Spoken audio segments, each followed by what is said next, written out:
Hello everybody, welcome to Sensible Fitness, and in today's video we're going to look at 5 non-exercise tips for fat loss. The first tip, of course, is to have a plan, be it in terms of your exercise selection, in terms of planning what you're going to eat, when you're going to eat it, stuff like that. Either way, having a plan is going to be very helpful to you. Because fitness, even though it is a physical thing, fat loss is also a physical thing, your biggest challenge is not going to be on the physical side of it. Your body is very strong, resilient to damage, and can definitely take most of what you're going to throw at it. The mental side of it is where your challenge is going to be. You're going to have days where you're tired, you're going to have days where you just want to slack off, you have days where you just don't feel like doing anything.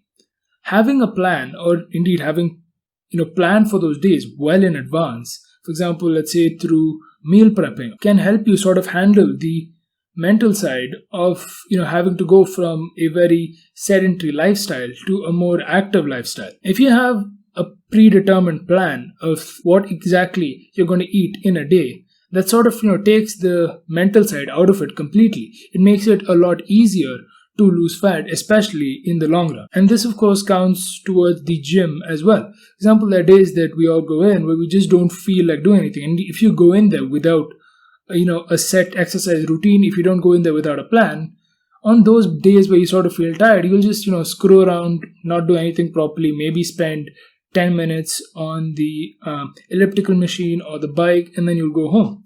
Whereas if you have a plan, and even if you're not mentally tired, because you have a plan, you'll just be like, okay, according to the plan, I have to do this exercise, then that, and before you know it, even though you might be feeling tired, mentally at least, once you get to the gym and once you start exercising, all of that will sort of just go away.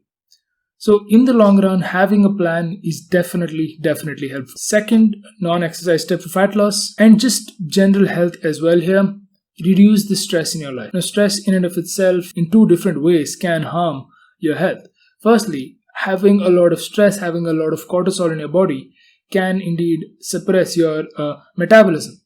Now, as we all know, metabolism is a huge part of the calories you burn, and therefore of caloric deficit as well. Caloric deficit, as usual, is the most important thing for fat loss.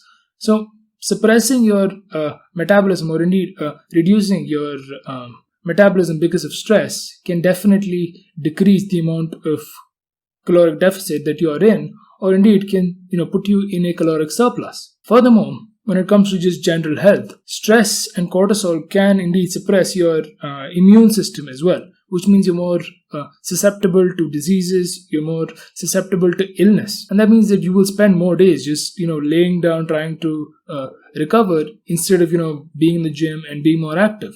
Now, third tip is specifically for your diet, and even more specifically if you're just starting out on your diet.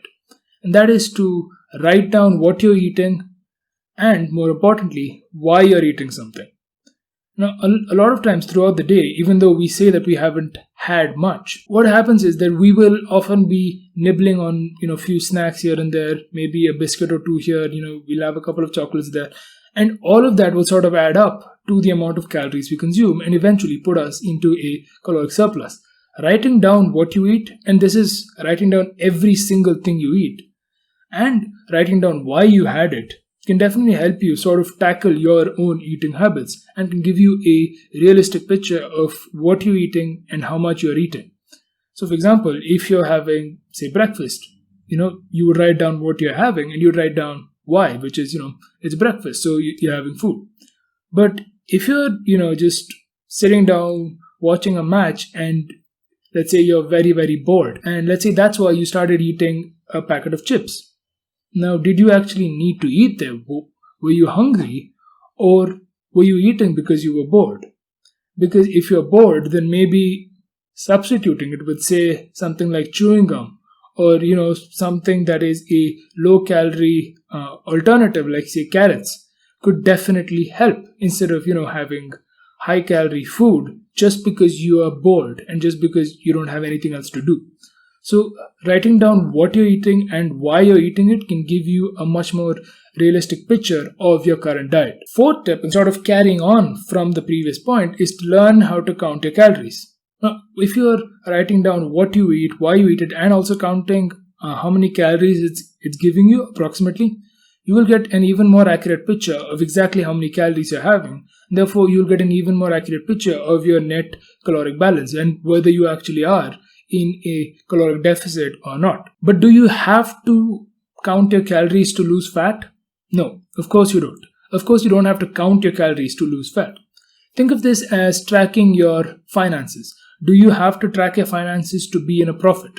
Of course not. Like, if your company is in a profit, it's in a profit. But tracking your finances is definitely considered a healthy habit, because then you will know exactly what's happening with your money. You'll know exactly where you're spending it. And if you have any bad spending habits, if you are losing money somewhere where you don't intend to lose that money, you will then be able to, plug those gaps, plug those holes, and save more money for yourself. That's basically what counting calories is. You don't need to do it to lose fat, but counting calories can definitely help you and definitely gives you a much more realistic picture of exactly what you're having and where you can improve. Now, if you're actually interested in learning how to count calories, I have a video for that as well, and I'll leave the link in the cards and in the description. And final tip here is to record measurements. Now, I'm not just talking about your weight. I'm also talking about maybe measuring your waist, measuring the diameter of your arm, stuff like that. Now, you don't want to just measure these values willy-nilly. I mean, I've seen so many people go into the gym, step on the scale, do their workout, then step on the scale again. Don't do that. Right? Don't just keep on, stepping on the scale, looking at it, oh my God, why am I not losing weight? Am I ever going to lose weight now? So don't do something as stupid as that. That's not what you should be doing. Measure your weight every day at one particular time. So if it's just before you go to sleep, fine. Every day, just before you go to sleep, step on the scale, measure your weight, and you'll see it. Right? So what that does is that it gives you an accurate picture of how your weight moves. Right? For example, if I were to weigh myself as soon as I woke up versus if I were to weigh myself after I've just had lunch, obviously my weight is going to differ. Right? Let's say on Monday morning after I've just woken up, I weigh, say, 80 kgs. Now, after I've had a heavy lunch, I might weigh 81.5 kgs. That doesn't mean I have been in a net caloric surplus of 10,000 calories in just one day. It does not mean that at all. It just means I've just had lunch and that is in my body and that is then being reflected on the scale. However, if I were to weigh myself at the same time, like if I were to weigh myself on Tuesday morning, just after I've woken up, my weight would probably again just be around the 80 kgs mark. So when you weigh yourself consistently at the same time, you get a much more accurate picture of how your weight has fluctuated over time. Now again, these are data points that we want to collect for a long-term view. So let's say to view how your weight has moved over a month, over 2 months, over 3 months, stuff like that. If there are short-term fluctuations, let's say on Monday morning you were 80 kgs and then Tuesday morning you jumped up to 82, that means nothing. That means absolutely nothing, and you should not get worried about short-term fluctuations like that.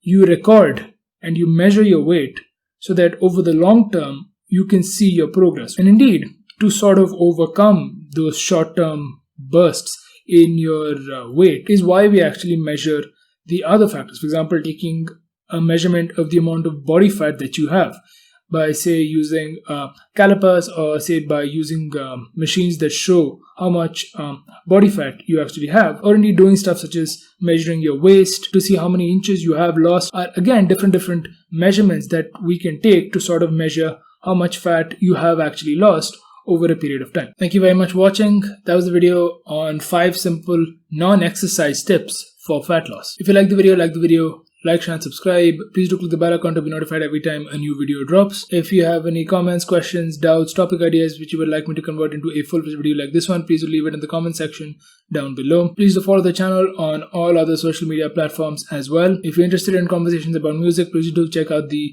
Basic Trouble podcast. Once again, thank you so much for watching, and I'll see you all next time. Goodbye.